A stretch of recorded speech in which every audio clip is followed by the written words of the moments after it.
irreecha irreechi irree keenya kan nagaaf araara kan jaalala walitti hidhu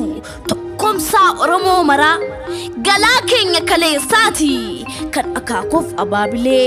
bakkalcha urjii Oromoo irreessa nafnu yoomillee maree ofii gabbisayyoo jechaas baanee buune jaarraa meeqaaf kan laafe daqamni otuun duune irreechi waqtii lama birraan kan malkaa arfaasaan kan tullu kan shiraaf gidiraan qabne Oromoo qulqulluu kan shiraaf gidiraan qabne saba koo qulqulluu ganna gurraacha booruu walirraa adda cinne birraan bariinaan saaqne karra shanan finfinne birraan bariinaan saaqne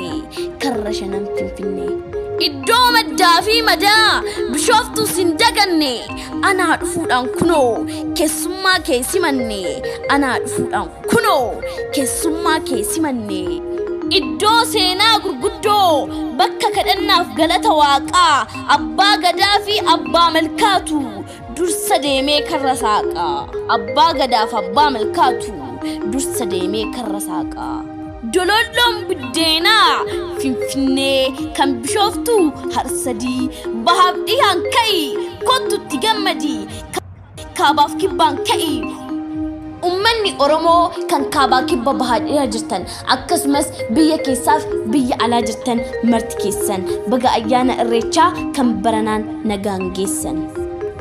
irreechi baranaa kan nagaa kan jaalalaa fi kan tokkummaa nuuf haa ta'u